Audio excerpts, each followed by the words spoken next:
So it is our closed peg center of mass drill, and really what we're doing is kind of talking about the golf club.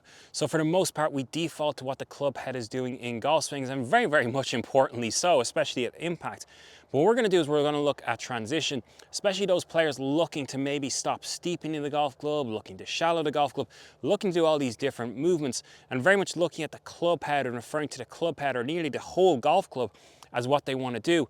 Well, it's very important we get an awareness of where the center mass or even what the center mass is. And center mass, for want of a better term, right, let's keep this nice and simple, is just basically the balance point of the golf club, which is around about here. So if I put a little closed peg in and around that same area, that's really where everything travels through. Kind of the tipping point, the balancing point of this golf club. So as I kind of pull down here, this reacts. As I push down here, this reacts.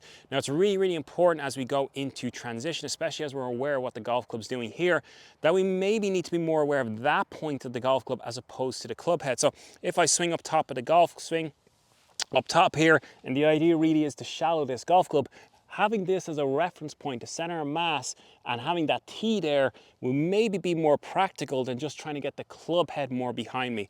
So kind of switching the reference point, switching the perception, switching where the attention goes can be sometimes way more beneficial than something that I'm very cognitive of, I'm very aware of. Well, I know what the club head looks like. I've been aware of the club head since I started playing the game, but I haven't had a tee there before.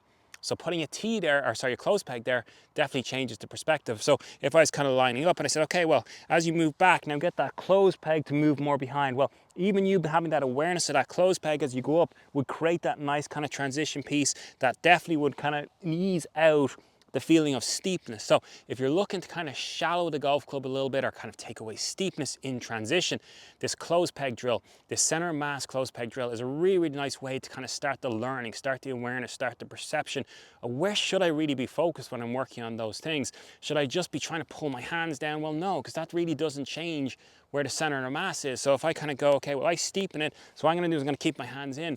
Well, that's still steep now. The center of mass hasn't laid back down behind me. So it's very important that I look and reference or kind of refer to this orientation right here, the center of mass, the balance point, when I'm working on transition pieces, either steepening or shallowing. Very much easier, more efficient to reference this point than it is the club head. So try that out the next time you're working on that transition piece.